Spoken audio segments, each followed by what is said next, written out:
Alors bonjour à ceux qui sont arrivés, peut-être qui n'ont pas suivi nos autres conférences et bienvenue. Maintenant, nous avons une table ronde sur l'animal féministe, qui est un livre qui vient de sortir il y a une dizaine de jours chez Alizio Science avec 13 spécialistes sur un domaine assez nouveau, la puissance des femelles. Parce que c'est vrai que jusque-là, la science était assez masculine. Et donc, on avait une vision des animaux assez masculine, avec des mâles hyper puissants qui se tapaient la poitrine d'un air vainqueur et des femelles derrière, fragiles, s'occupant des petits. Et des femmes ont changé un peu ce regard, notamment Jane Goodall. Donc, on est très fiers d'avoir Jane Goodall en avant-propos de ce livre, parce qu'elle a été une de celles qui a beaucoup changé le regard des scientifiques sur la répartition entre les femelles et les mâles. Et donc, ce livre parle de ça, de la puissance des femelles, de leur autonomie, de leur liberté, de leur stratégie pour vivre et faire vivre leurs petits. Alors, parmi ces spécialistes, on en a deux qui étaient malades. La grippe a un peu sévi là, en ce moment. Et donc, je remercie beaucoup François Lasserre qui vraiment a été adorable parce que je l'ai appelé au secours.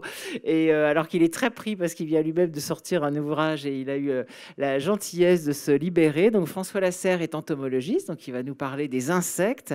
Et alors le rôle des femelles chez les insectes, on a parlé des araignées, mais enfin les insectes, c'est pas mal aussi. Il y a beaucoup à dire sur les femelles.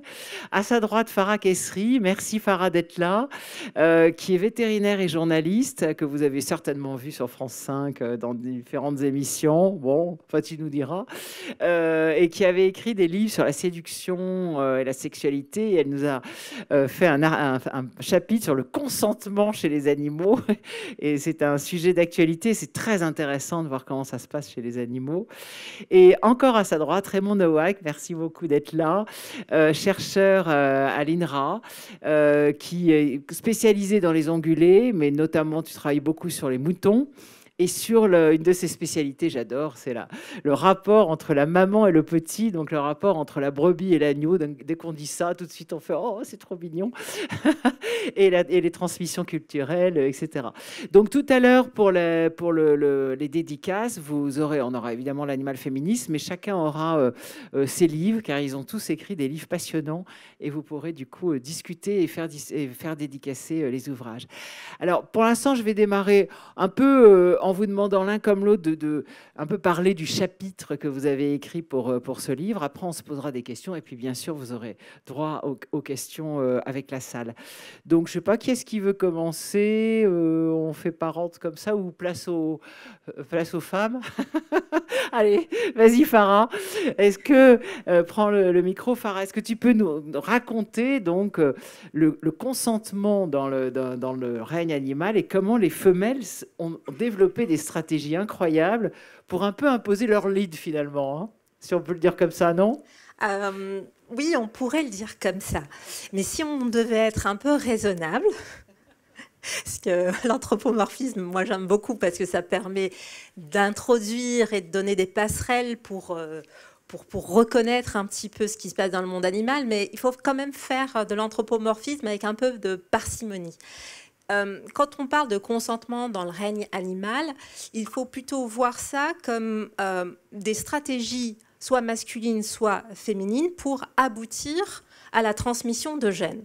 Et quand on étudie ces comportements-là, on se rend compte que finalement, au cours de l'évolution, les stratégies qui ont le plus fonctionné, c'est quand le mâle arrive à obtenir l'accord de la femelle.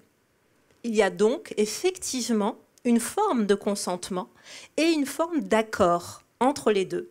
Alors, ce n'est pas dans toutes les espèces, mais c'est quand même la plus grande majorité des taux de réussite de transmission de gènes se passent quand les rapports sont consentis. Les rapports non consentis qu'on appelle la coercition sexuelle, hein, l'équivalent humain c'est le viol, eh bien les coercitions sexuelles ont un pourcentage assez faible. Et quand on se dit, bah, tiens, comment ça se fait? Comment se fait-il que dans le règne animal, il n'y ait pas tant de violence que ça dans les rapports sexuels? Parce qu'on s'imagine, c'est les animaux, c'est des sauvages, il n'y a pas de morale, ils font ce qu'ils veulent. Pourquoi demander l'accord? Eh bien, il y a toujours une réflexion qui est portée sur le coût et l'énergie.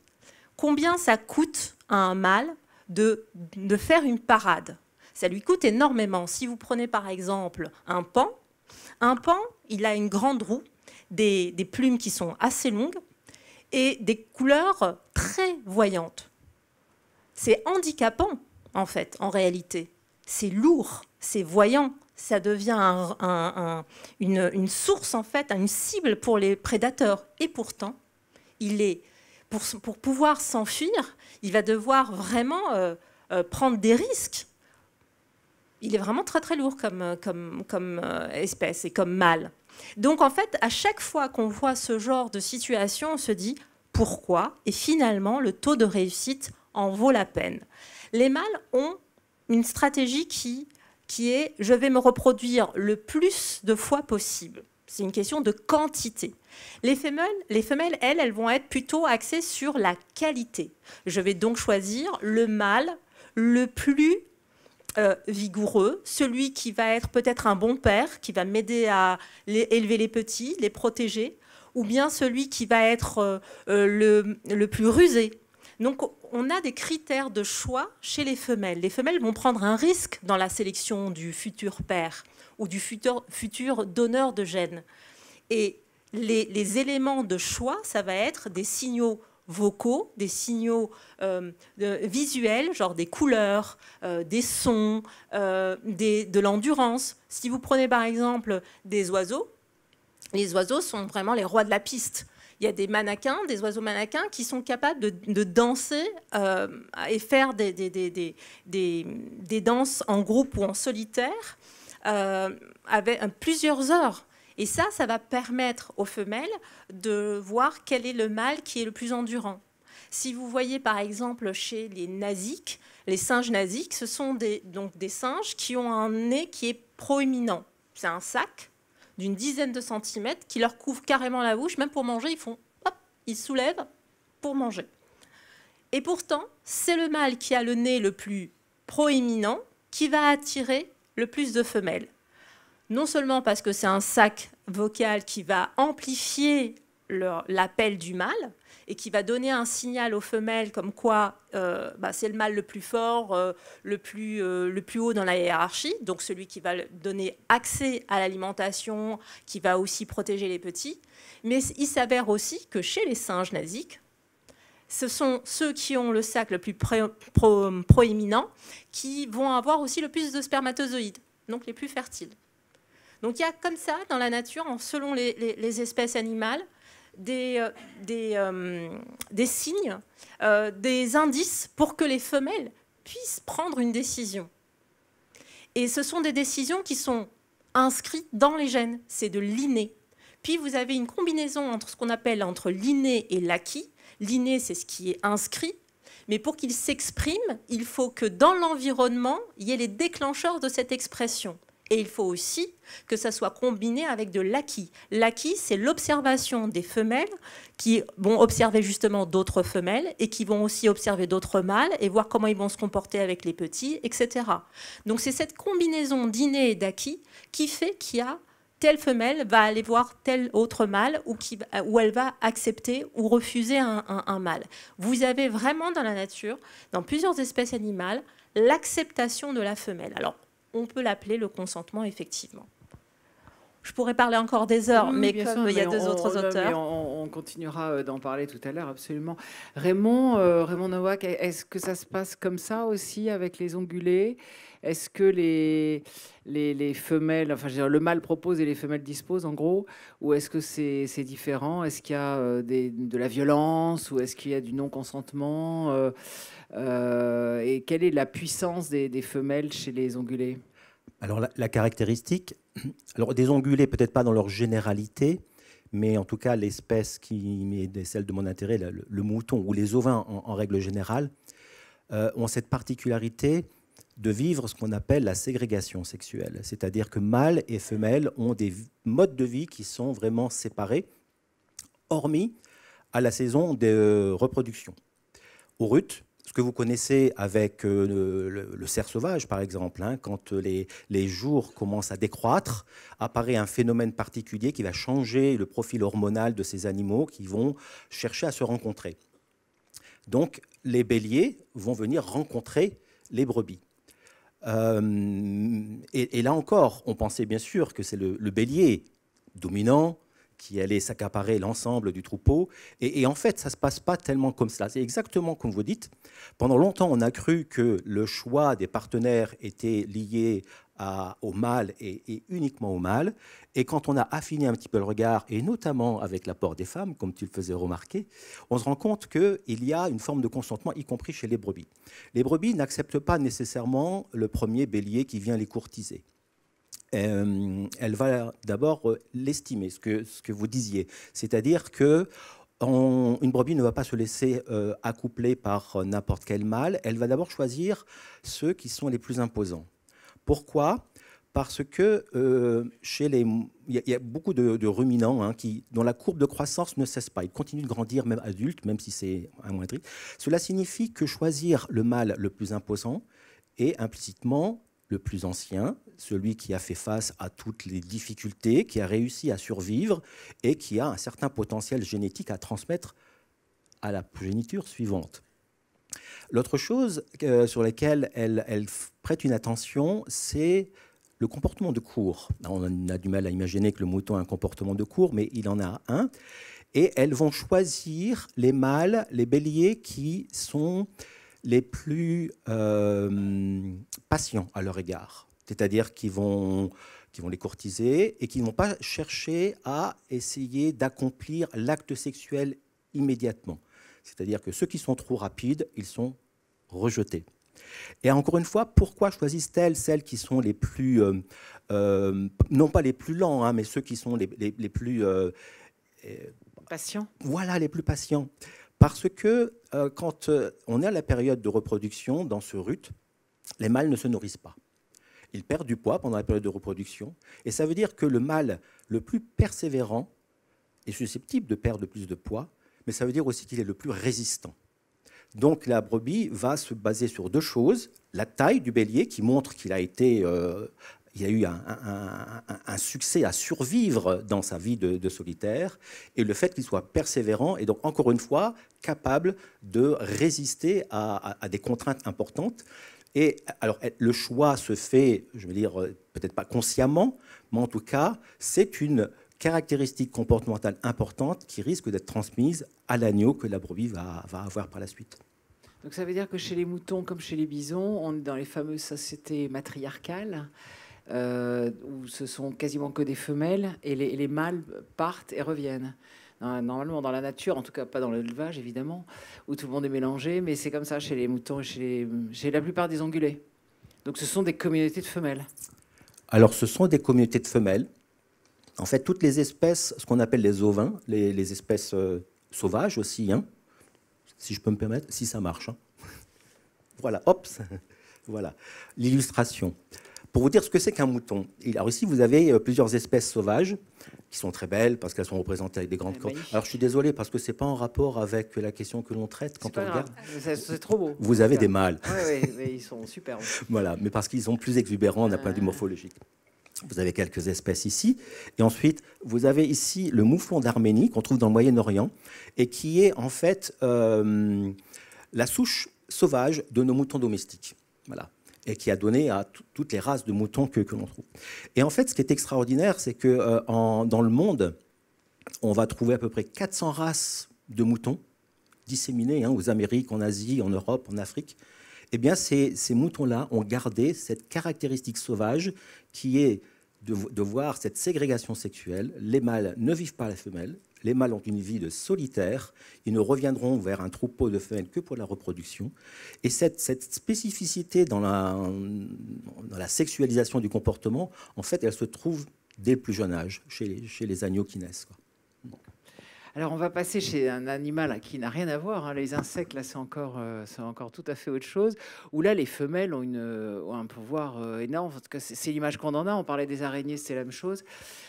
François Lasserre, est-ce que chez les insectes, c'est toujours la femelle qui domine ou c'est une idée fausse ? C'est vrai que les insectes qu'on connaît, quand on parle de la menthe religieuse ou de l'abeille, de la reine des abeilles, c'est vrai que finalement, on pense plus souvent aux femelles presque, parce qu'on connaît très peu les insectes, et les rares qu'on connaît, donc soit la grande menthe religieuse, elle nous impressionne, elle mange son mari, parfois, et la reine des abeilles qu'on aime tant, c'est une femelle. Alors, là, je vais parler des insectes. Les insectes, ça veut un peu rien dire. C'est juste des animaux non humains qui ont 6 pattes. Des animaux qui ont 6 pattes. Mais il y a des millions d'espèces. Donc il y a des millions de mœurs. Et à l'intérieur de ces mœurs, il y a des milliards d'individus qui ont des comportements différents. Et on est au tout début du début du début. Vous voyez ce qu'on apprenait déjà sur les grands animaux, les animaux de ferme tout à l'heure.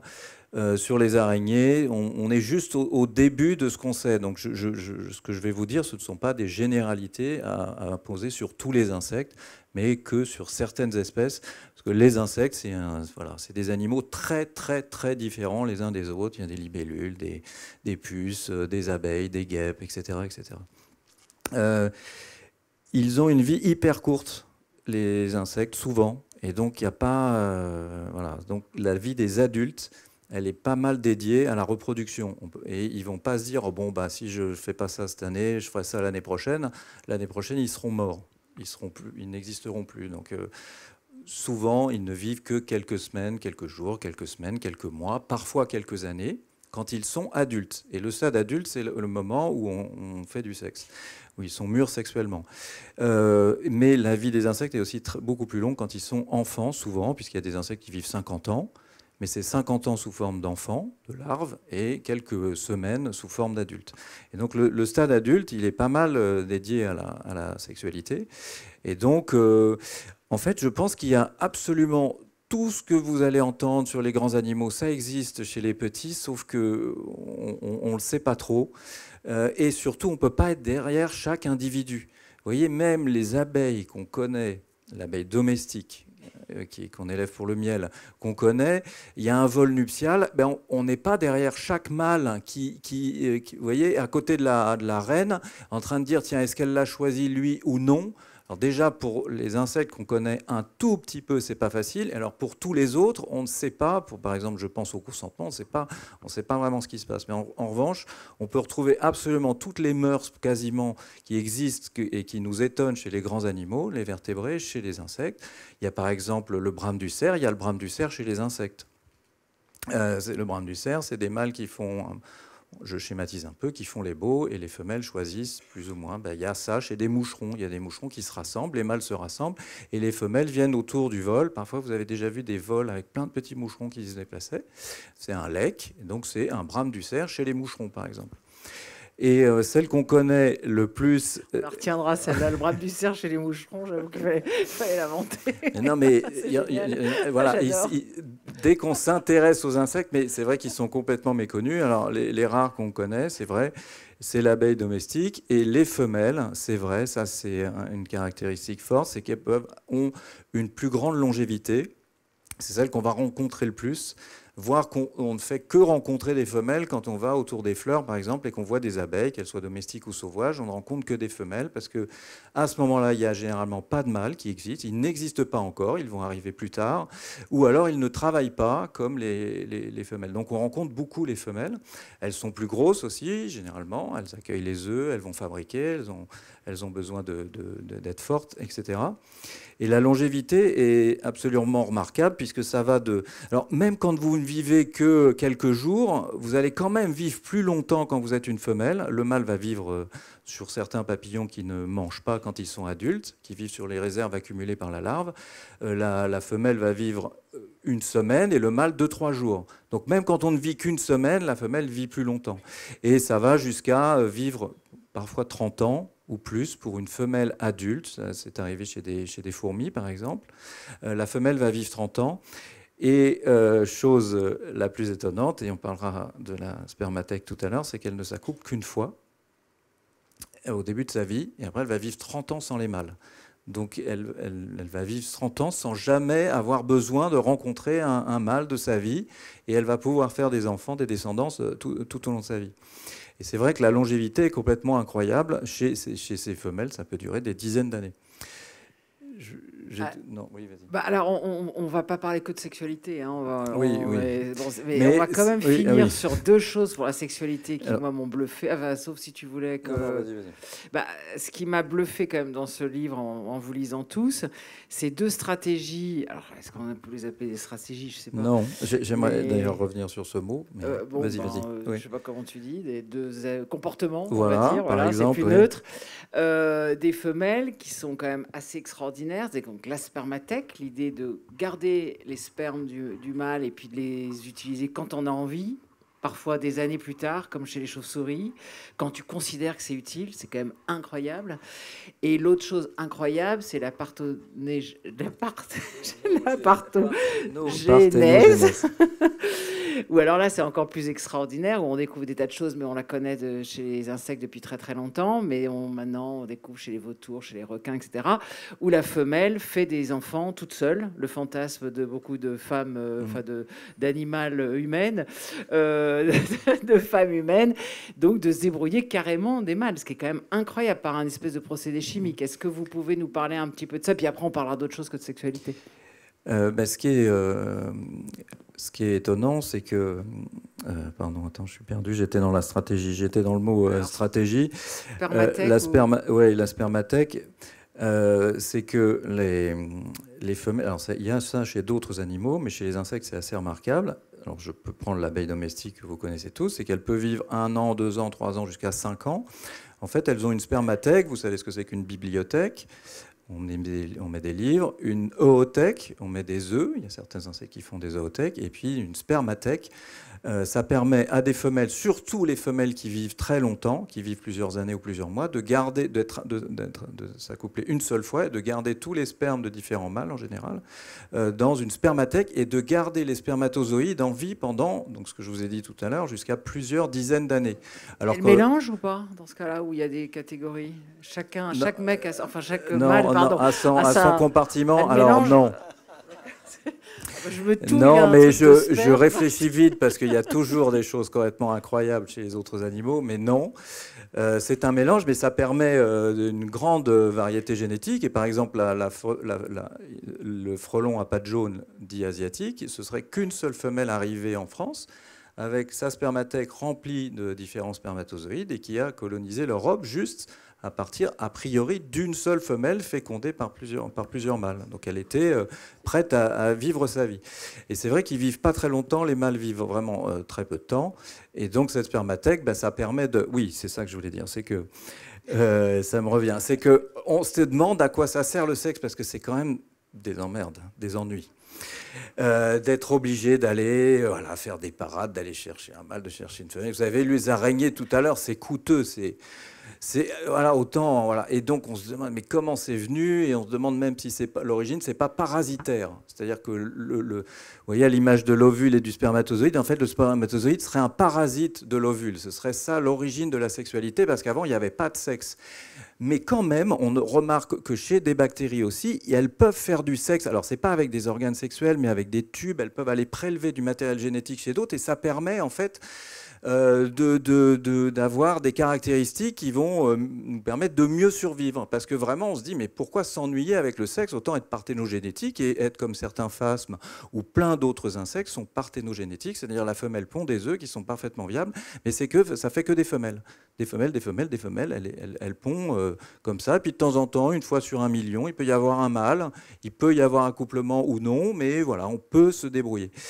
Et il s'avère que faire du sexe, ça permet quand même d'être plus viable sur du très très long terme. Voilà pourquoi c'est important la pollinisation, que ce soit croisé, parce qu'on pourrait se dire, mais autant que s'auto-féconder, ne plus avoir besoin de cette sexualité. Et ça permet plein de choses, la sexualité. C'est très coûteux, mais l'avantage quand même, ça en vaut la chandelle.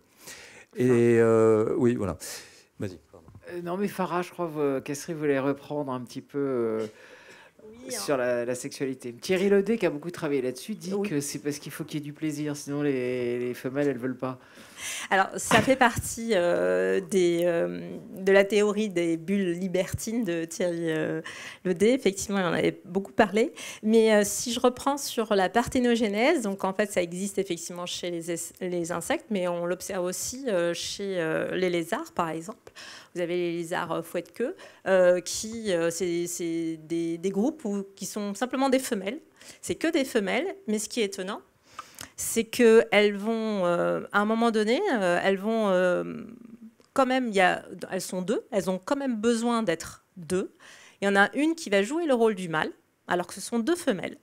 Elles vont faire la parade, elles vont faire l'accouplement, vont simuler le coït, et par contre, il n'y aura pas du tout de pénétration, pas de transmission de spermatozoïdes, c'est juste la simulation. Ça va déclencher l'ovulation. Et ça va déclencher justement tout la suite, le processus d'ovulation, mais aussi le fait que l'œuf va se diviser, ça va se transformer en embryon, etc. Il va y avoir la nidification dans l'utérus et les petits vont naître par la suite. Donc ce qui est intéressant, c'est que quand même dans cette espèce qui est parthénogénétique, qui donc elle se passe totalement du mâle, elles ont gardé le déclencheur, celui de la parade, celui de la stimulation, de l'excitation et du fait que c'est ça qui va déclencher le comportement et la cascade de comportement. Donc ça, c'est très intéressant aussi. On se passe du mâle, mais on ne se passe pas d'être deux. Ça interroge. Je trouve ça, moi, à titre personnel, extrêmement passionnant. Ce n'est plus... Parce que, par exemple, la requin dans un zoo, elle était toute seule. Hein. Oui.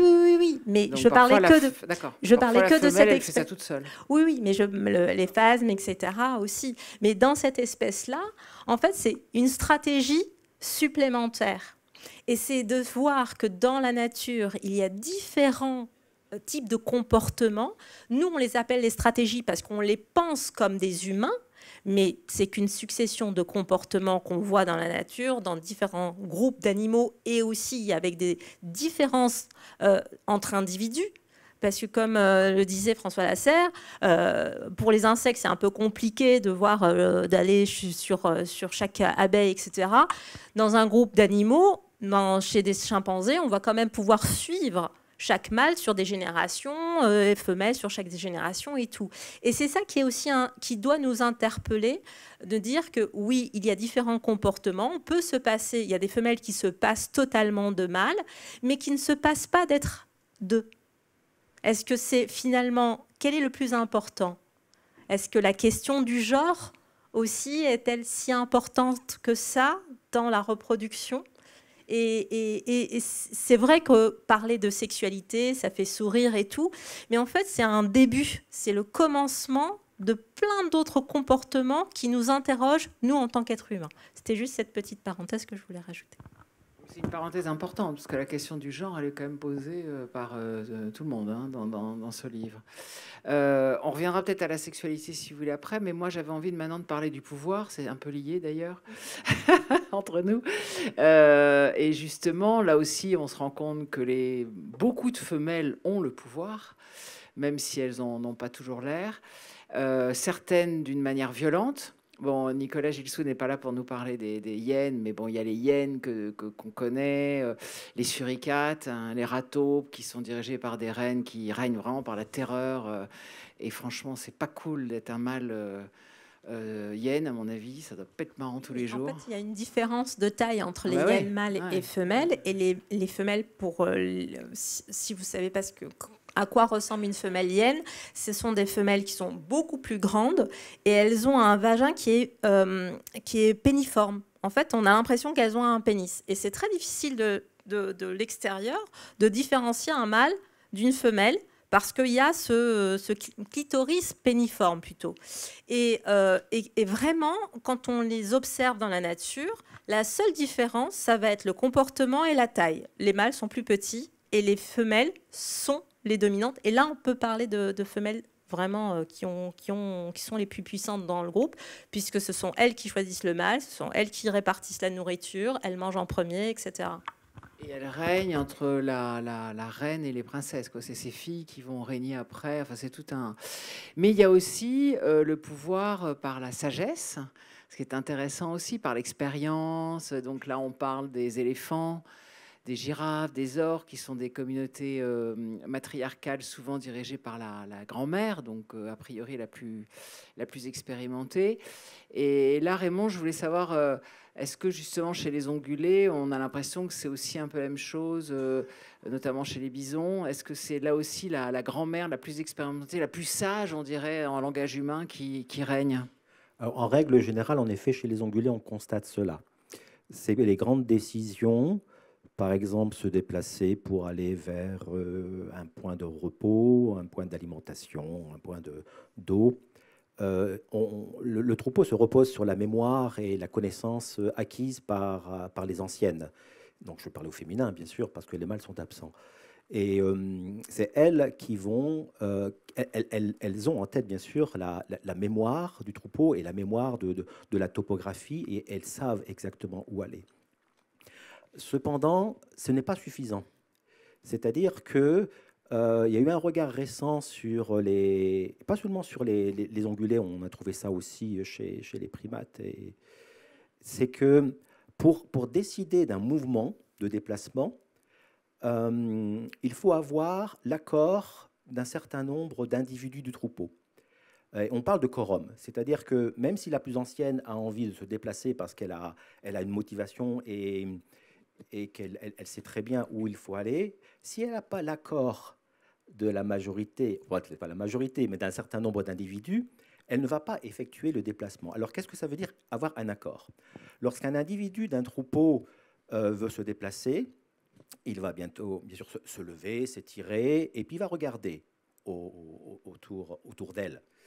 Et cette femelle va essayer de voir si d'autres femelles du troupeau vont également prêter attention et aussi avoir ce mouvement d'éveil.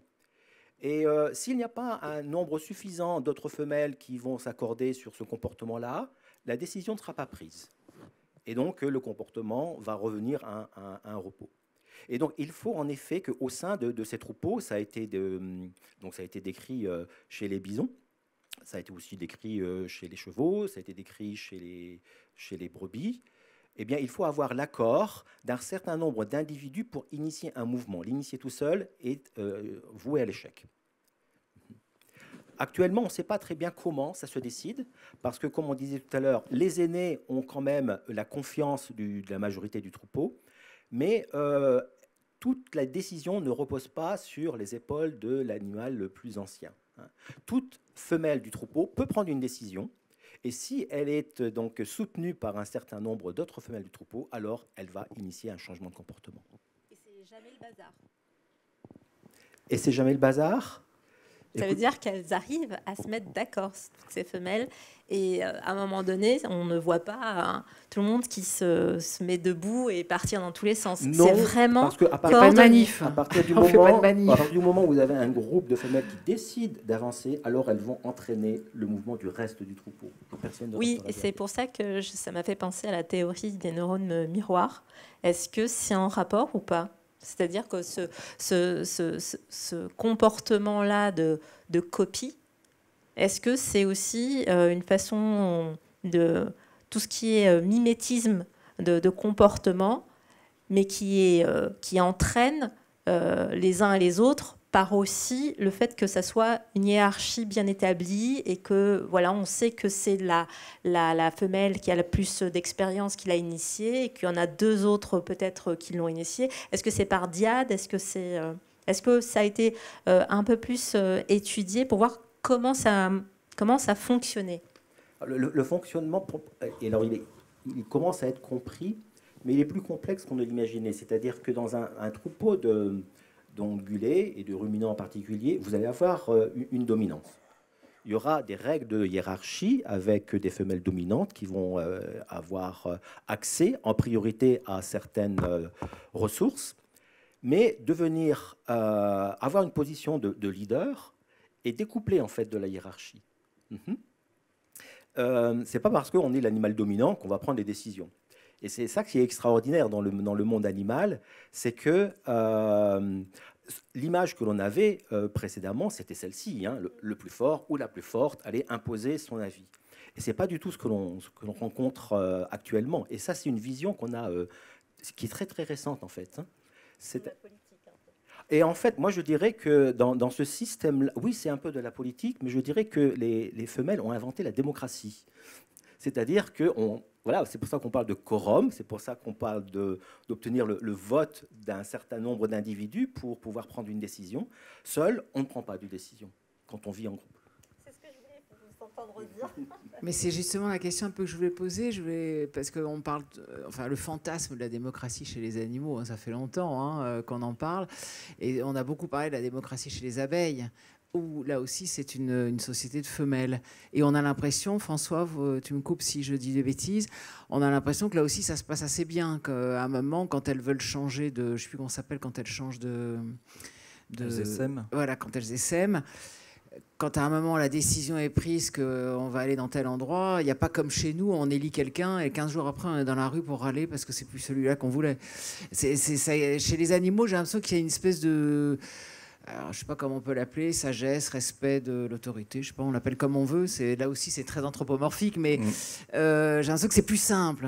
Est-ce que chez les insectes, on voit ça pour continuer sur ce que disait Raymond Si on parle des insectes et qu'on dit que c'est plus simple, c'est parce qu'il y a peut-être moins de cognition, mais c'est tout aussi compliqué quand on se penche sur la vie des abeilles. Alors,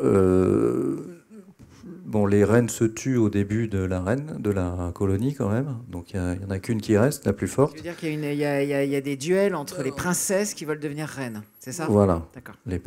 Effectivement, les ouvrières fabriquent plusieurs princesses et c'est la plus forte qui restera. Donc là, c'est Game of Thrones à nouveau. Voilà, elles s'entretuent. Et ensuite, c'est quand même, oui, on peut dire que c'est un peu démocratique. Quand elles s'en vont, elles vont se reposer sur un arbre, par exemple. C'est là où on voit l'essaim des grandes grappes avec plein d'abeilles. Et puis, il y en a certaines qui vont partir pour choisir un endroit où s'installer, un tronc creux ou une ruche fabriquée par des humains. Mais il faut quand même que ce soit la majorité. Voilà, il y en a plein qui vont dire « j'ai trouvé un endroit super ». On va dire « ouais, ça a l'air chouette ». Mais quand il y en a beaucoup qui disent « oui, là, c'est super », mais bon, encore une fois, leur vie est très courte, donc on ne va pas trop non plus tergiverser. Il va falloir trouver voilà. Ils n'en ont pas pour 5 ans, comme nous. Exactement. Ouais. Il n'y a que la femelle qui va rester longtemps, mais les ouvrières, elles ne vivent que 4 semaines. Donc tout ça se fait dans des temps très courts.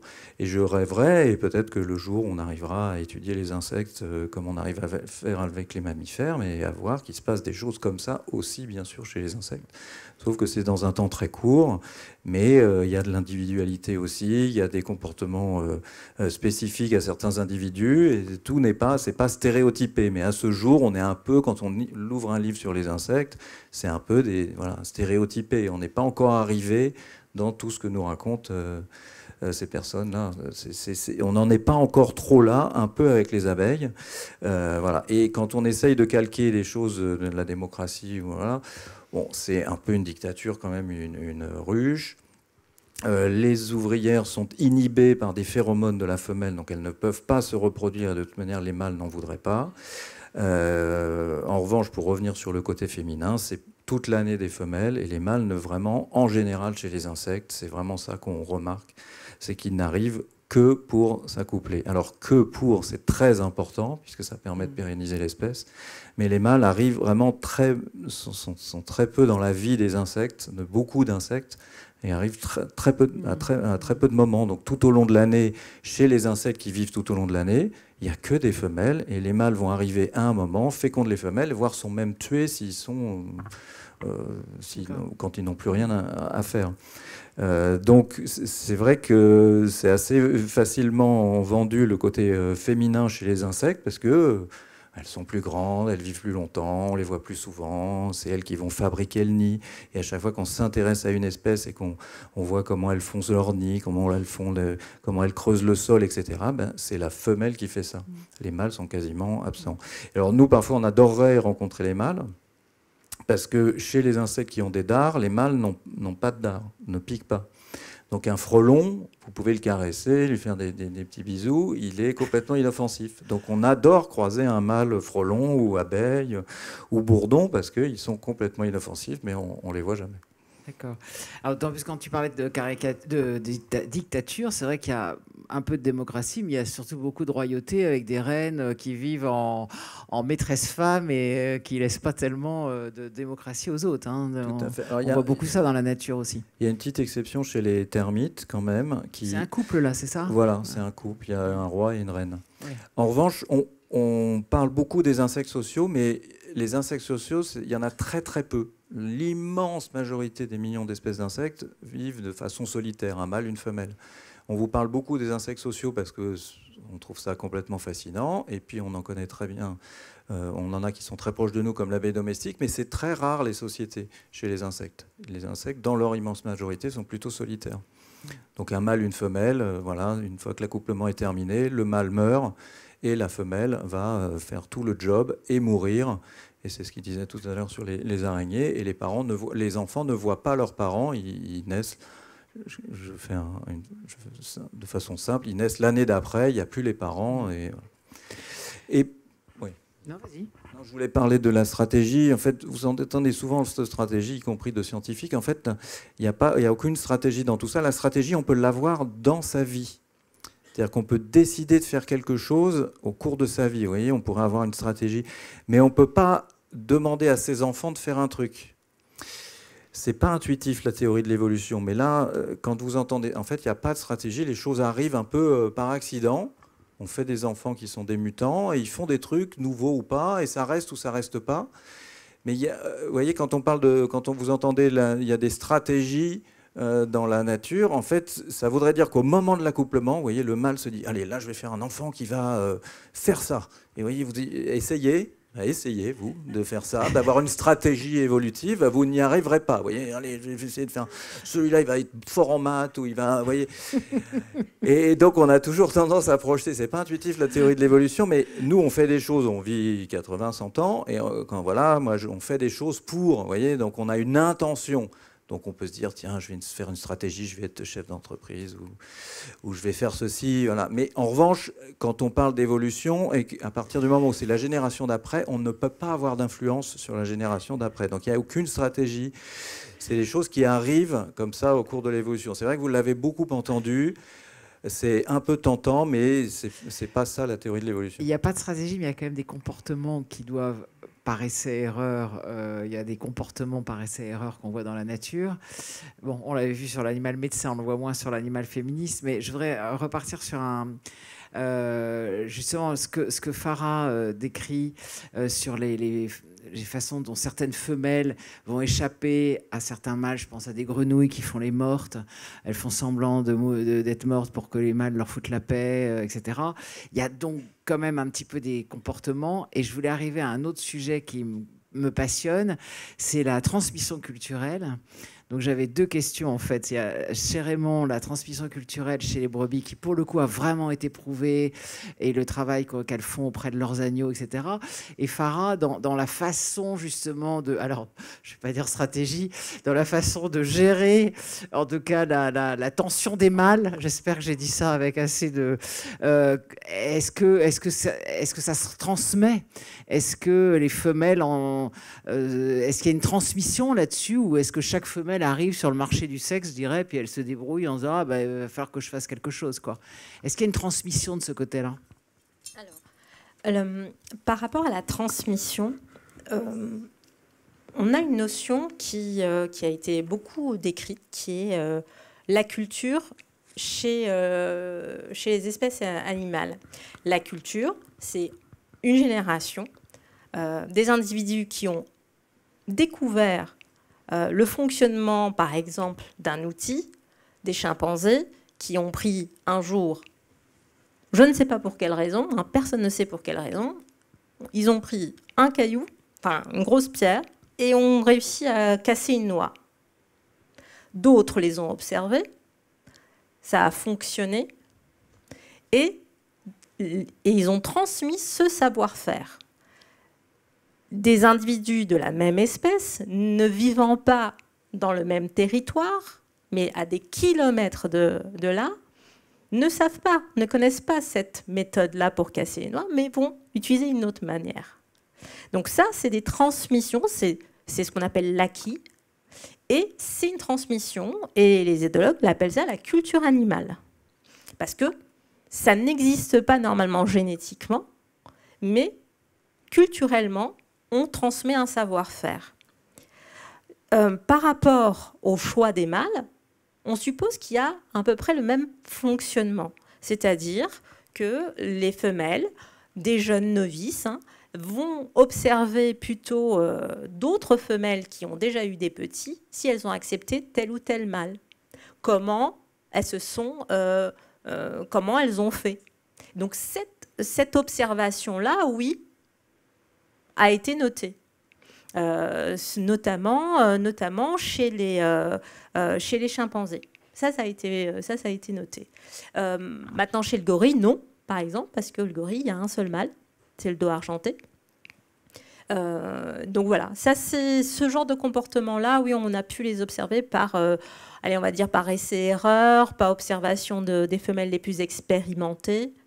Chez les bonobos, je suppose ou... Les bonobos, oui, mais les bonobos, pour moi, c'est toujours c'est un groupe qui est quand même à part, hein, parce que les bonobos ont une certaine liberté sexuelle qui est quand même, on va dire, entre guillemets, presque hors norme. Bon, non, je dirais pas hors norme, mais quand même assez libre par rapport au reste du règne animal, parce qu'ils utilisent vraiment la sexualité dans les rapports d'apaisement, c'est aussi du donnant-donnant, c'est comment on crée des relations, des alliances. Ils font énormément de politique, si on veut raccourcir un peu. Le sexe est un outil. Hein. C'est un outil pour apaiser, pour obtenir des choses, pour faire des alliances. C'est parce que pour les bonobos et pour beaucoup de mammifères, eh bien, il y a vraiment la notion du plaisir qui existe. Si c'est pas plaisant, ben, on n'y retourne pas. Ça fait partie des raisons pour lesquelles une femelle va y retourner ou un mâle va y retourner, parce qu'il y a aussi la notion de plaisir. Ça a été mesuré par des hormones avec l'ocytocine et tout. On arrive à avoir comme ça des dosages pour voir si jamais, ben oui, c'est agréable ou pas agréable. Raymond, alors la transmission culturelle chez les ongulés? Alors la transmission culturelle chez les ongulés, elle a surtout été étudiée dans le comportement alimentaire. Parce que là, nous sommes chez des herbivores. Alors quand on pense aux herbivores, on a l'impression que manger de l'herbe, c'est quelque chose qui peut être tout bête, hein, il suffit de pencher la tête et de brouter. Et quand on regarde évidemment une prairie, une forêt, eh bien c'est constitué de dizaines, voire de centaines d'espèces herbacées différentes, et toutes ne sont pas comestibles. Alors pour apprendre quelque chose qui est comestible, il y a deux stratégies possibles. Soit on essaye tout seul, avec les essais et erreurs, mais ça peut être fatal. Et il y a eu des cas, hein, voilà, en particulier chez les troupeaux moutons, très naïfs, qui ont trouvé une plante très appétante, qui était une plante empoisonnée, et c'est fatal pour les animaux. Donc l'autre façon, qui est moins risquée, c'est évidemment de se baser sur ce que connaissent les adultes. Et donc, alors qu'on pensait que le comportement alimentaire était quelque chose d'assez inné, on s'est vite rendu compte, c'est dans les années 80 d'ailleurs, la première des démonstrations, où un chercheur britannique a eu l'idée de prendre une race de collines qui avait un régime alimentaire de végétation montagneuse et qui a fait adopter des agneaux qui étaient une race de plaine et qui avaient un régime alimentaire naturel complètement différent. Et il s'est rendu compte et il a fait l'inverse avec les brebis de plaine qui adoptaient des agneaux qui venaient des montagnes. Et en fait, cette expérience d'adoption a montré que eh bien, ces agneaux adoptés copiaient exactement le comportement alimentaire de leur mère adoptive. Et en fait, quand on observe ces animaux-là, et je l'ai vu dans bien d'autres espèces, même le poulain, dès l'âge de 2 jours, 3 jours, ils vont baisser la tête et vont commencer à mâchonner à côté de leur mère les petits brins d'herbe qu'elle va brouter. Alors eux ne vont pas manger l'herbe elle-même parce qu'ils n'ont pas les possibilités digestives, mais ils vont déjà goûter, ils vont déjà flairer, ils vont peut-être déjà construire une certaine mémoire de ce qu'ils ont mis en bouche. Et donc c'est en faisant cela que progressivement ils vont apprendre ce que mange la mère est comestible et sans problème, et donc ils vont copier la même chose. C'est quelque chose que l'on voit aussi. Alors, dans très jeune âge, ils font ça par curiosité de ce que fait la mère, et ce n'est que un mois et demi plus tard, lorsqu'ils commenceront à avoir l'aptitude à manger et à digérer l'herbe, qu'ils vont accompagner la mère dans ses déplacements. Et la mère va être vraiment la démonstratrice de ce qui est mangeable.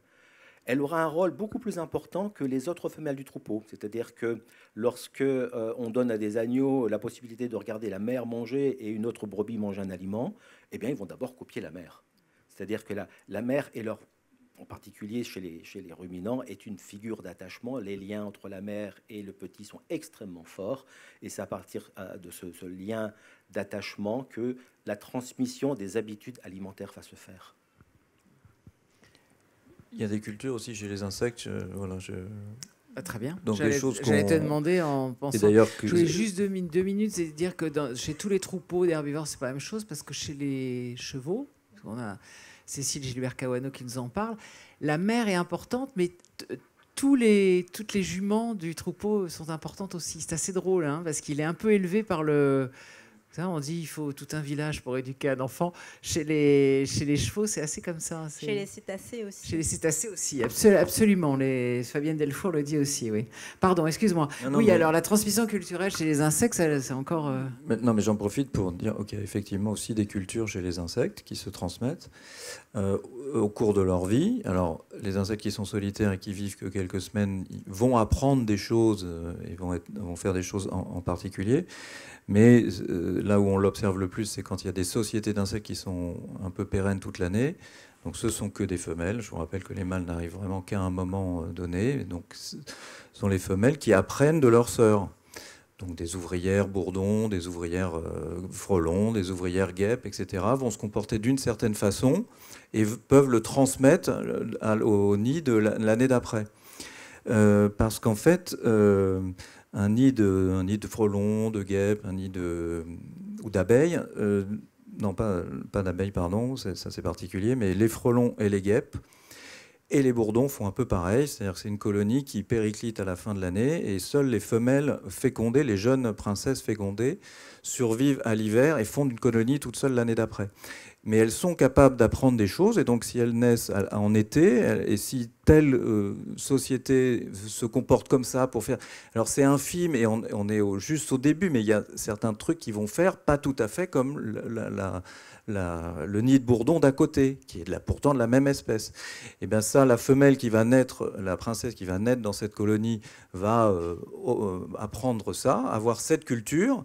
C'est elle qui va passer l'hiver seule, tout le monde va mourir, elle va passer l'hiver seule, et elle va monter une colonie et faire des trucs que ces nouvelles filles qu'elle va pondre l'année d'après vont apprendre aussi. Donc les cultures se transmettent aussi. Et il y a peut-être aussi un peu d'épigénétique quand on transmet des choses dans l'interprétation des gènes. Mais voilà, il y a des cultures aussi chez les insectes, et c'est plutôt les femelles qui s'en occupent. Alors, avant de passer la parole à la salle et au public, il y a quelque chose, j'aimerais bien qu'on parle de la solidarité. Parce que moi, c'est ce qui m'a beaucoup frappé aussi dans ce livre. Et alors, je sais qu'il ne faut pas faire d'anthropomorphisme, pas taper, ça pour rire. Mais ça n'empêche que l'animal est aussi un miroir, est aussi parfois une inspiration, on le voit avec le biomimétisme, etc. Et les femelles, la solidarité de certaines communautés de femelles est impressionnante. Et je trouve que les femmes pourraient parfois peut-être s'en inspirer. Je pense notamment aux éléphants. Nicolas Lenné en parle beaucoup. Chez les éléphants d'Asie notamment, c'est incroyable la solidarité qu'il y a entre eux. Chez les girafes, il y a beaucoup de solidarité. Chez les orques.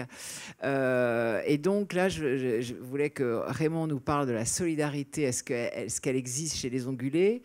On en parlera aussi pour les insectes. Est-ce qu'il y a de la solidarité chez les insectes ? Et sexuellement, je me demandais aussi, est-ce que quand c'était la période de reproduction, est-ce que c'est la guerre des sexes et que les femelles sont prêtes à tout pour avoir le plus beau mâle, ou non ? Est-ce que ça existe, la solidarité aussi à ce moment-là, ou est-ce qu'au contraire c'est un moment de guerre et de rivalité ? C'est l'image qu'on en a. On a l'image d'une rivalité pour les périodes sexuelles. Est-ce que c'est vrai ou pas ? à votre question, il y a une idée qui me vient à l'esprit, c'est synchronisation des cycles. Il y a, vous voyez que chez les lionnes, par exemple, chez les lionnes, mais aussi chez pas mal d'ongulés, chez les biches d'ailleurs. Si on prend l'exemple des cerfs et des biches, en fait, il y a effectivement une rivalité qu'on observe chez les mâles, mais chez les femelles, moi j'ai plutôt tendance à avoir lu et observé des groupes de femelles qui sont plutôt synchronisés, où leur cycle hormonal est synchronisé pareil. Elles vont avoir, c'est-à-dire, entre guillemets, leurs règles en même temps, hein, mais c'est leur chaleur, et donc leur ovulation en même temps. Et finalement, elles ne seront accessibles aux mâles que pendant cette période-là, pour qu'elles aient la paix les autres jours. Donc en fait, c'est presque, bon, c'est pas volontaire, c'est pas une stratégie, c'est pas quelque chose qui a été décidé, mais il se fait que quand les femelles sont toutes ensemble, leurs hormones, leur cycle se synchronisent et elles ovulent en même temps. Ce qui fait qu'elles ont la paix les autres jours et elles sont disponibles que 24 heures. Et il n'y a pas de rivalité à ce moment-là. Il va y avoir de la rivalité chez certains groupes de primates quand il s'agit des petits. Quand il y a les petits qui sont en jeu pour nourrir les petits, oui, il va y avoir quelques rivalités entre femelles parce que justement, il n'y a pas la protection, bien il n'y a pas assez de nourriture, il n'y a pas assez de lait, etc. Ça, oui, il va y avoir de la rivalité. Il va y avoir de la rivalité aussi quand on va... on va avoir plutôt de la solidarité quand dans un groupe aussi de primates, les anciennes ou celles qui ont déjà sevré leurs petits vont venir aider les jeunes mamans avec leurs petits. Là, on va avoir beaucoup de solidarité. Si on va avoir aussi des grands groupes de société chez les Flamands, on va avoir des grandes crèches où tout le monde va s'occuper de tous les petits. Ça ne sera pas forcément les parents eux-mêmes, parce qu'ils vont aller à tour de rôle se nourrir. Donc il y a des formes de solidarité là même entre, pas simplement entre femelles, mais on aura mâles et femelles où il y aura de la solidarité. Bien sûr, bien sûr. Raymond, est-ce qu'on a travaillé un peu sur la solidarité chez les ongulés? Est-ce qu'il y en a ou... Alors, comme tu disais, hein, après c'est une question de définition et comment on la transpose aux espèces non humaines. On va dire la solidarité entre femelles ou entre individus se constate chez certains ongulés, mais plutôt dans des situations de conflit lorsque la survie du groupe est remise en cause. Ce qui a été très bien décrit, c'est le bœuf musqué, par exemple, qui vit dans les zones arctiques, hein, et quand il y a des attaques de loups, alors les femelles vont faire une espèce de bouclier protégeant les juvéniles derrière elles pour faire face aux loups et s'assurer que les petits ne sont pas la proie de ces prédateurs. Mais ça, je pense qu'on chez les ongulés, on l'observe principalement chez les espèces de grande taille et dont les femelles sont pourvues de cornes. Chez les espèces de plus petite taille, telles que le mouflon, hein, ou le mouton, on ne va pas l'observer. Et c'est pour ça qu'on a le problème des attaques de loups, hein, dans notre pays et dans d'autres. Par contre, alors, si je peux faire un parallèle entre solidarité et comportement de ces espèces, c'est au niveau, encore une fois, de la gestion de l'activité du groupe. Forcément, quand on est un mouflon, quand on est une brebis, on est susceptible d'être la proie d'un prédateur potentiel. Le fait de vivre en troupeau, hein, d'avoir cette grégarité, va faire en sorte que les individus vont pouvoir partager certaines tâches. C'est-à-dire que au sein d'un groupe, vous allez avoir certaines brebis qui vont avoir un comportement de vigilance et observer l'environnement, pendant que leurs consorts peuvent brouter paisiblement, ou si elles ont des petits, eh bien les mères peuvent allaiter leurs petits et prendre soin de leur progéniture. Et elles peuvent, donc ces femelles-là peuvent baisser la tension. Et elles se reposent, consciemment ou pas, hein, sur le comportement de vigilance des autres. Et en fait, ce rôle va alterner, c'est-à-dire vous n'avez pas systématiquement avoir des femelles qui sont les vigilantes et les gardiennes du troupeau. Elles vont alterner donc ces différents rôles, ce qui va permettre à tour de rôle, à chacune, de pouvoir paître, de pouvoir s'occuper de son petit, de pouvoir se reposer en se reposant sur d'autres regards qui vont pouvoir alerter si jamais un danger arrive. Et dans ce cadre-là, oui, on peut se dire qu'il y a une certaine solidarité entre femelles. Oui, la solidarité, alors ce n'est pas une stratégie, mais c'est un comportement pour que le groupe survive. Avant de te donner la parole, je donnerai juste un exemple que j'adore. Moi, c'est la chauve-souris, que tout le monde déteste, et qui est un animal incroyable, où là, elle pousse tellement loin que non seulement elles adoptent les petits quand la mère est morte, elles nourrissent la mère quand elle est revenue sans bredouille de la chasse. Et Laurent Tillon, justement, dans ses ouvrages, qui est le spécialiste des chauves-souris, explique qu'on ne sait pas très bien comment ça se passe, mais quand il y a des problèmes à l'extérieur, trop de chaleur, trop de froid, pas assez d'insectes, etc., certaines femelles pleines vont s'auto-avorter. On ne sait pas comment elles choisissent, mais c'est le cas. On ne sait pas comment elles s'auto-avortent, d'ailleurs, par un procédé chimique, mais elles s'auto-avortent. Et à partir de là, elles vont devenir les nourrices de celles qui continuent d'être pleines. Et elles vont chasser. Donc, dans un langage humain, ça s'appelle du sacrifice, quand même, parce que là, elles ne prennent pas le beau rôle. Hein. Elles vont chasser et essayer de trouver de quoi manger pour faire survivre le groupe. Donc, solidarité, c'est au sens, en effet... faire survivre le groupe. Voilà, pardon, excuse-moi. Et donc, chez les insectes, est-ce qu'on peut parler de solidarité Oui, pareil. Quand ceux qui vivent de façon solitaire, non. Chaque femelle va faire son nid toute seule. Et pas question qu'une autre femelle rentre dans son nid. Mais les insectes qui sont sociaux sont solidaires. Ils vont se mettre face aux ennemis. Il y a les gardiennes. Elles vont fabriquer ensemble le nid. Elles vont chercher de la nourriture pour leurs sœurs. C'est pour ça que vous voyez parfois des guêpes prendre un petit morceau de viande et le rapporter au nid. Elle va le mâchouiller. Elle va le donner c'est même pas pour elle. Elle va le donner aux larves. Elle n'en mange même pas, là, du morceau de viande qu'elle a pris. Et donc, elles sont toutes absolument solidaires. Le nid fonctionne parce qu'elles sont solidaires. S'il y a des ennemis qui arrivent, elles vont l'attaquer de façon solidaire. Elles font... Voilà, c'est pour ça que parfois on dit que c'est un même organisme, mais c'est pas le cas. Mais c'est vraiment une grande solidarité, mais comme les autres animaux qui vivent en groupe, exactement de la même façon. Oui, particulièrement, en plus la vie est courte. Et voilà, et observer des guêpes ou des frelons, c'est vraiment voir des sœurs entre elles, parce qu'elles sont toutes sœurs, au service de la mère. La mère, elle ne fait que pondre au service de leurs sœurs, de leurs futures sœurs, et y compris au service des adultes qui sont là. On va chercher de l'eau, on aère le nid, etc. Donc c'est une grande solidarité, oui, très forte. C'est intéressant de se le dire parce qu'on nous a tellement pendant des siècles dit que la nature, il y avait que chez les humains qu'il y avait de la solidarité, que dans la nature c'était une espèce de guerre épouvantable, la fameuse loi de la jungle. C'est intéressant de voir que de plus en plus d'études et de découvertes montrent qu'il y a aussi énormément de solidarité chez les animaux. Là aussi c'est chouette de se le dire. Est-ce que vous avez un mot à dire ou sinon on passe la parole au public? Alors là je pense que Anne et Julia vont pouvoir... faire tourner les micros.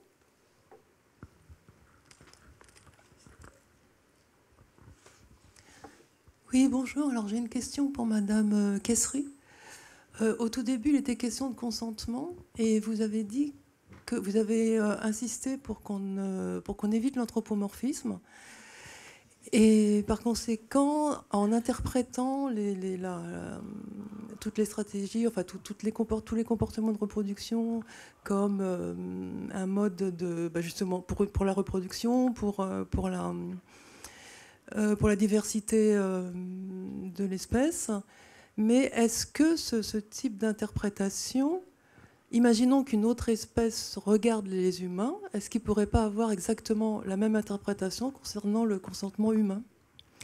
Alors, juste une précision, c'est que quand j'ai parlé d'anthropomorphisme, c'était plutôt une précaution au préalable de tout discours, parce que je suis la première à faire beaucoup d'anthropomorphisme, parce que pour moi, c'est un moyen... c'est le seul moyen, moi. Les animaux ne me parlent pas directement. Je ne comprends pas le langage, les mots, la sémantique animale. Il faut la décoder. Et donc, effectivement, l'anthropomorphisme, il faut avoir conscience qu'il faut faire attention. Oui, c'est un moyen, Mais il faut juste faire attention de ne pas exagérer parce qu'ils ont leur propre identité, leur propre univers, c'est le Umwelt. On a des moyens d'y accéder par l'observation, par l'étude, mais ce n'est pas totalement transposable. Nous faisons partie de la chaîne du vivant. Nous sommes une espèce parmi d'autres. Nous avons la responsabilité de la protection des autres espèces puisque nous sommes l'espèce dominante actuellement. Mais l'anthropomorphisme, oui, si une société animale avait la possibilité de nous observer, en tout cas moi je pense que les chiens nous observent beaucoup, les chats nous observent beaucoup, ils doivent, oui j'imagine, par mon anthropomorphisme conscient que oui, ils doivent se dire, bah, c'est des drôles de zozos ceux-là.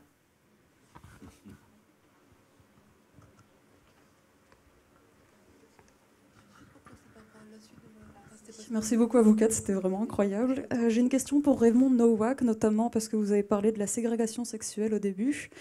Et je voulais savoir voilà, si les modes de vie étaient drastiquement différents entre les mâles et les femelles. Et j'ai cru comprendre qu'il y avait des cas avérés de mâles qui allaient adopter des habitudes de femelles et se faire passer pour femelles pour co-vivre avec elles pendant... et l'inverse, évidemment. Et je voulais savoir un peu plus là-dessus. Ou parler d'une manière générale dans le règne animal. Oui, j'ai entendu les mouflons, notamment. Donc chez les ongulés, mais je ne sais pas si dans le règne animal, il y a d'autres cas là-dessus. Oui, chez les sèches, oui, bien sûr. Il y a des mâles qui prétendent être des femelles. Chez certains poissons aussi. Donc, il y a forcément... On parlait d'anthropomorphisme il y a 2 minutes. Il y a des mensonges aussi chez les animaux. Ils savent mentir pour se faire passer pour quelqu'un d'autre. Et généralement, nous, scientifiques, on parle plutôt de stratégie comportementale. Ce sont donc des comportements, des morphologies, des changements qui sont adoptés ou développés par certains individus pour justement avoir le plus de chances. En général, c'est pour accéder à la reproduction. Chez les ovins, je n'ai pas en tête d'exemple précis à ce sujet, même chez le mouflon sauvage, parce que ce que je disais tout à l'heure, c'est que, et ce que vous disiez aussi, hein, c'est que ce sont des animaux qui ont une reproduction qui est liée à la saison. Donc à partir du moment où la saison arrive, ils vont avoir tous ces changements neuro-hormonaux qui vont faire que les mâles vont se rapprocher des femelles et les femelles vont aussi accepter la présence des mâles. Mais une fois que la reproduction et la saison sera passée, les mâles vont revivre leur vie de solitaire et les femelles vont avoir une vie d'animal grégaire. Et en fait, cette dichotomie dans, on va dire, les mâles sont plutôt solitaires, je parle encore des ruminants hein, plutôt et des ongulés, et les femelles sont plutôt grégaires, c'est quelque chose que l'on voit, mais même avant la naissance, parce que dès qu'on regarde la structure d'un cerveau de jeunes agneaux, de jeunes agnelles, et avant la naissance, il y a des dimorphismes sexuels, et ces dimorphismes sexuels vont faire en sorte que les comportements du jeune agneau et de la jeune agnelle vont être différents dans les jours qui suivent. Et on voit, même lorsque les petits sont encore allaités par leur mère, que les filles vont être plus proches de leur mère que les fils. Les fils vont être plus autonomes, plus, je dirais, turbulents, plus joueurs, plus indépendants. Et c'est ce comportement-là qui va progressivement mener, lorsqu'ils auront atteint un certain stade de maturité, leur donner cette motivation à vivre leur vie de solitaire pour continuer leur croissance. Et puis la vie de solitaire chez les espèces d'ongulés permet aussi à ces mâles, d'une part, ils vont quitter leur troupeau de naissance, et par conséquent, lorsque 1 an plus tard ou 2 ans plus tard, ils seront adultes sexuellement, ils ne reviendront pas s'accoupler avec des femelles qui leur sont liées génétiquement pour éviter la consanguinité. Et leur vie de solitaire leur permet aussi, parce qu'ils doivent avoir une croissance supérieure à celle des femelles, d'aller brouter peut-être des pâturages ou des alpages qui sont sur des surfaces bien plus grandes, construire leur morphologie et atteindre cette force, rencontrer d'autres mâles et puis commencer des joutes, hein, pour se préparer à ces combats quand le rut arrivera à la saison suivante.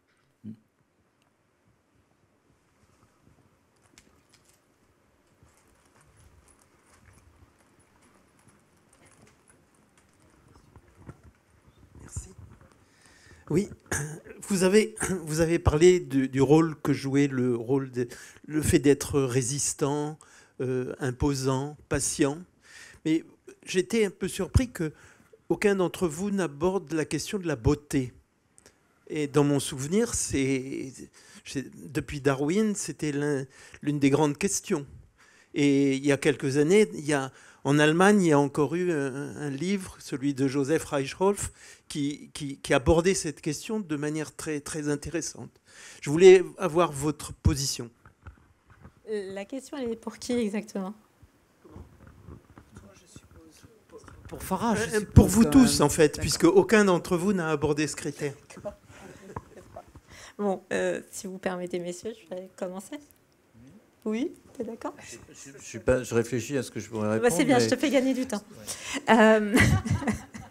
Non, en fait, c'est parce qu'on n'a pas détaillé. En tout cas, c'est juste parce que là, pour ma personne, mais je pense que c'est aussi le cas, on est passé très, très, très, très vite. Mais dans le livre, on en parle. Le signe visuel, et en donnant juste l'exemple du pan au départ, c'est le plus beau. C'est qui est le plus beau. Et les mâles, effectivement, se donnent énormément de mal pour séduire et pour plaire aux femelles. Et ils se donnent du mal par leur apparence, par leur endurance, par le physique et tout. Maintenant, ce n'est pas encore une fois conscient, ils font avec les cartes qu'ils ont. Parce que la nature les a dotés. C'est leur couleur, leur gène qui ont sécrété, permis d'obtenir ces couleurs, cette capacité, cette taille, etc. Et d'enchaîner cette cascade de comportements qui va séduire la femelle. Voilà. Et comme on disait tout à l'heure, le critère de beauté, c'est tout de même un critère humain. Encore une fois, là, on est dans l'anthropomorphisme.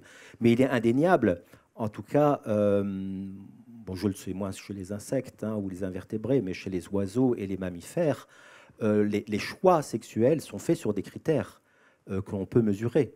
Donc, je parlais d'endurance. Regardez la taille des cornes que vous avez chez certaines espèces, le bouquetin ou même certains mouflons. La taille des cornes, elle est estimée par les femelles, parce que c'est aussi un signe de force et d'endurance.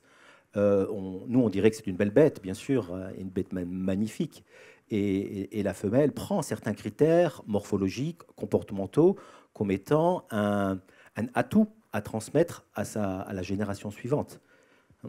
Et inversement, je veux dire, les mâles aussi ont des préférences sexuelles qui sont basées sur des phénotypes particuliers. Donc, on va dire que, oui, mâles et femelles se basent sur un certain nombre de critères pour déterminer l'attractivité de leur partenaire. Avec juste une petite nuance, si je peux me permettre. Effectivement, c'est un critère humain, mais ce qui m'interpelle dans ce genre d'interprétation des critères, prenez l'exemple de la sèche, ça va rejoindre un petit peu la question de la jeune femme de tout à l'heure. On va prendre par exemple chez les sèches, la règle en général, ce sont les mâles les plus beaux, les plus forts, les plus colorés qui vont être les dominants et qui vont gagner la faveur des femelles. Finalement, il y a quand même des situations où un petit mâle beaucoup plus petit que les autres, moins flamboyant, va quand même avoir ses chances. Il va utiliser cette fois-ci la ruse. La ruse va être de se faire passer pour une femelle, c'est-à-dire qu'il va atténuer toutes ses couleurs. Il va être brun comme les autres femelles, il ne va pas être coloré.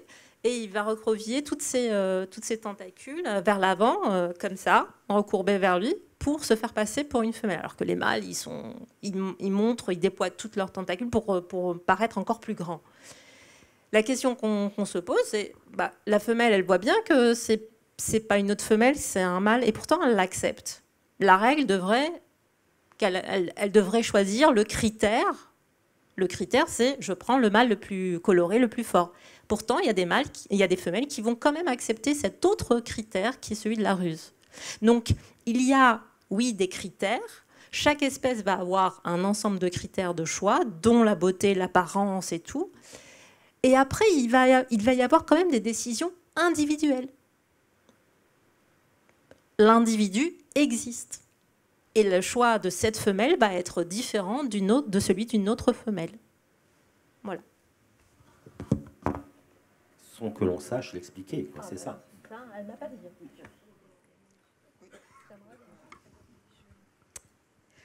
Je voulais revenir sur quelque chose d'approchant. Tout à l'heure, Madame Evzy, vous avez parlé que certaines femelles se passent du mal, mais pas du fait d'être deux. Et après, vous avez dit c'est le début d'une réflexion, en fait, si j'ai bien compris, et qui nous interroge beaucoup, nous, dans notre humanité. Je voulais savoir, en fait, comment vos recherches vous interrogent, justement, dans votre humanité. Comment ça vient rencontrer la question de l'intelligence de notre humanité, toutes ces relations. Oh, c'est une vaste question. Oui, mais vous donnez juste un exemple. Bon. Je vais vous répondre simplement à titre personnel. On s'interroge en tant qu'être humain, on s'interroge sur nos sociétés, nos rapports entre femmes et hommes. Avec mon prénom, vous voyez bien que je viens pas, j'ai pas un prénom français. Farah, c'est un prénom arabe. J'ai grandi dans un pays où les rapports de force entre femmes et hommes sont à la faveur de l'homme. Et donc forcément, déjà dès l'enfance, on s'interroge. Pourquoi il y a ces positions-là dans une société? Qu'est-ce qui fait que dans cette société-là, il va y avoir, dans le nord du pays, on va avoir, c'est les mâles, c'est les messieurs moustachus qui vont dominer. Et dans le sud du pays, dans les tribus Touareg, ça va être les femmes. C'est le même pays. Qu'est-ce qui fait? C'est la même espèce. Qu'est-ce qui fait que dans ce territoire-là, les rapports de force ne sont pas pareils? Donc ça interroge. Et moi, j'ai simplement trouvé certaines réponses en regardant la nature et en observant les espèces animales, parce qu'elles sont là depuis plus longtemps que nous. Et pour moi, c'est une source d'information et de réflexion. Puisqu'elles sont là depuis plus longtemps que nous, même si ce ne sont pas des décisions conscientes, l'évolution a fait en sorte de mettre en place des systèmes qui, au fil des siècles, certaines ont fonctionné, d'autres ont échoué et ont disparu. Et ce sont ces exemples-là qui sont intéressantes et pour moi qui m'ont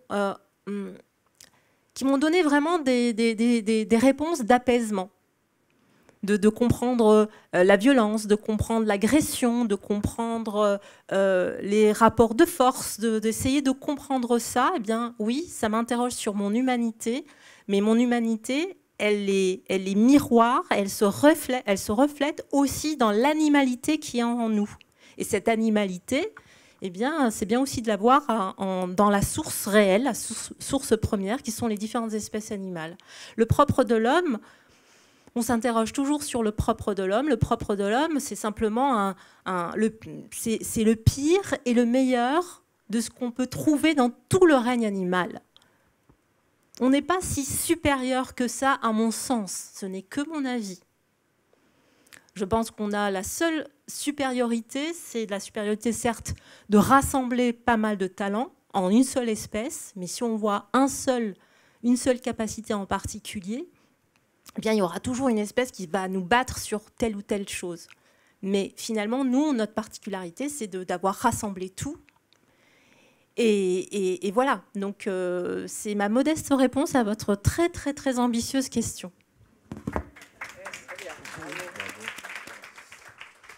Moi, je pourrais ajouter que j'imagine que c'est comme ça pour certains et certaines. On se nourrit des autres, et en fait, quand on apprécie, quand on est comme nous, les autres, c'est des humains, des non-humains. Donc moi, je suis extérieur à moi grâce à toutes ces personnes que je rencontre, et qu'elles soient humaines ou non humaines. Donc voilà, je rajouterais ça, que plus on rencontre des cultures, plus on rencontre d'autres, et les autres, c'est bien sûr les non-humains maintenant, voilà, mieux on est. Voilà. On s'extériorise je m'extériorise avec les humains et les non-humains. Bon, je sais pas si... Et je fais de l'anthropomorphisme, mais à fond la caisse, quand il s'agit de la douleur, des ressentis, Vous avez vu ce qu'on a vu sur les autres animaux tout à l'heure, les vaches, les cochons, mais on fait de l'anthropomorphisme à fond pour les trucs de base qui sont le bien-être, par exemple, la douleur, les émotions positives, négatives. Je fais de l'anthropomorphisme à fond. Je ne peux pas faire autrement que de voir en l'autre qui je suis. Donc l'anthropomorphisme, oui, à fond quand il s'agit de compassion, bien sûr. Et il faut en faire, hein. Il faut en faire. Parce que pendant longtemps, on a dénié. Enfin, cette barrière est toujours très difficile à franchir, hein, surtout quand on est scientifique, on prend certaines précautions. Mais il ne faut pas trop en prendre. Parce que justement, on peut dénier un certain nombre d'aptitudes aux animaux simplement par cette barrière-là, alors qu'ils les ont. Et c'est vrai que quand on a une position, on va dire plutôt évolutionniste, d'apparition de certaines choses que sont la cognition, la conscience et la douleur, on ne peut pas dire qu'il y a une barrière entre les espèces humaines et non humaines. Il y a forcément une zone qui va au-delà. Tout à fait. Moi, j'en suis arrivé à être compassionnel avec des insectes, qui pourtant, rien que le mot, même avec des frelons à pattes jaunes. Donc les vertébrés, les grands animaux, bon, ça c'est acquis à 100%, bien sûr. Quand on s'intéresse aux petits animaux, aux plus petits animaux, et qu'on voit déjà tout ce qu'ils font, ce qu'ils ressentent, tout ça, comment ils vivent, bon, les grands, c'est même pas, voilà, c'est même pas une question, quoi. Oui, mais en fait, moi, ce qui me fait parfois sortir de mes gonds, c'est quand on a besoin de trouver des points de ressemblance pour défendre l'autre.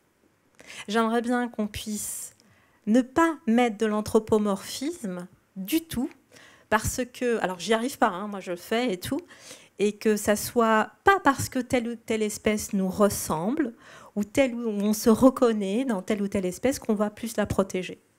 Donc oui, moi les araignées, je leur fais plus de mal. Avant, j'en faisais parce que je pensais que bon, c'est une araignée et tout. Bah, maintenant, je capture l'araignée, j'essaie de la déplacer parce que à cet endroit-là, ça m'énerve parce que je me dis, mais là, si je fais ça, je vais lui réduire son territoire, je vais la priver d'oxygène.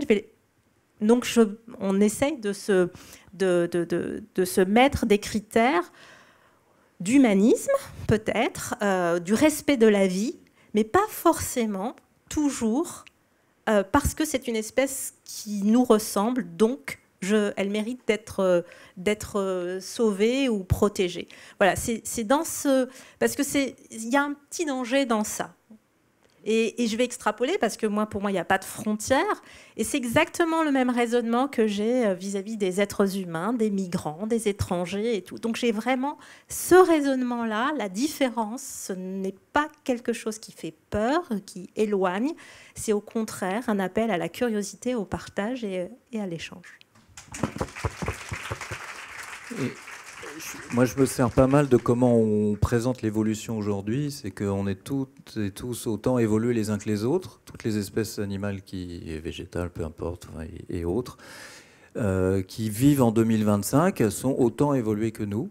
Et pour le propre de l'homme, en fait, on est complètement unique au monde. Tout ce qu'on fait, c'est unique au monde. Et je prends n'importe quelle autre espèce, tout ce qu'elle fait est unique au monde. Donc toutes les espèces ont leur propre. Voilà. Après, le vouloir dire que le nôtre est mieux que ça, on rentre dans la subjectivité, mais sinon, toutes les espèces ont leur propre. Donc on cherche toujours le propre. Je ne sais pas si vous avez entendu parler, oui, utiliser un outil, dessiner, communiquer, comment le faire. Enfin bref, tout ça, c'est... Oui, c'est unique à nous, et encore, pas plein de choses ne sont pas du tout uniques, mais toutes les espèces ont leur propre. Voilà, donc ça, c'est des choses qui m'aident, c'est de savoir qu'on est toutes et tous autant évolués que les autres, que le propre de l'homme n'existe pas, ou existe pour toutes les espèces. Voilà. Et puis, il y a un truc aussi qui m'aide, c'est l'histoire des rôles. Quand on demande toujours, parce que quand vous êtes branché insecte, on vous demande toujours à quoi ça sert les moustiques. Ça, c'est vraiment, voilà, si un jour vous devenez un ou une entomologiste, on vous posera la question. Ou éventuellement les blattes. Ah oui, veto, voilà, ça sert à quoi un moustique? Et en fait, là, dans cette question, donc j'ai longtemps répondu avec des arguments écologiques, parce qu'en fait, dans cette question, c'est à quoi ça sert écologiquement. Comme si Dieu avait distribué des rôles déjà dans la nature, vous êtes pollinisateur, vous êtes recycleur, tout ça. Et en fait, j'ai quand même mis du temps à me poser que ce n'était pas la bonne question, parce qu'en fait, écologiquement, il vaut mieux avoir des moustiques que des humains. Ils sont plus importants, les moustiques sont plus importants dans une mare, etc., avec écologiquement. Mais vous voyez bien que des trucs complètement inutiles comme nous, c'est hyper important. Vous êtes content d'exister. Et donc, peu importe. Donc, à cette question, à quoi servent les moustiques, je réponds, et toi, à quoi tu sers? Tu vois bien que c'est pas la bonne question. Donc, tout le monde est sur Terre. On ne sait pas pourquoi. On est. Donc, les autres sont comme nous sommes. Et voilà, c'est comme ça. Aussi inutile écologiquement nous sommes, eh on est quand même content d'exister. Voilà. Accordons-le aux autres, si possible. Ça semble être la base, quoi. Bon, on disait tout à l'heure que l'animal nous permettait, était un miroir et nous permettait de parler de nous-mêmes. Là, je crois qu'on vient d'avoir une superbe démonstration de toutes les questions que les animaux nous posent. Merci mille fois, vraiment, c'était formidable. François Lasserre, Farah Khesri, Raymond Nowak. Je vous donne rendez-vous dehors pour dédicacer à ceux que ça intéresse, dédicacer leurs ouvrages. Et merci beaucoup d'être là et de nous avoir donné... pas que votre savoir, votre sensibilité, vos questionnements, tout ça, c'est trop chouette. Merci.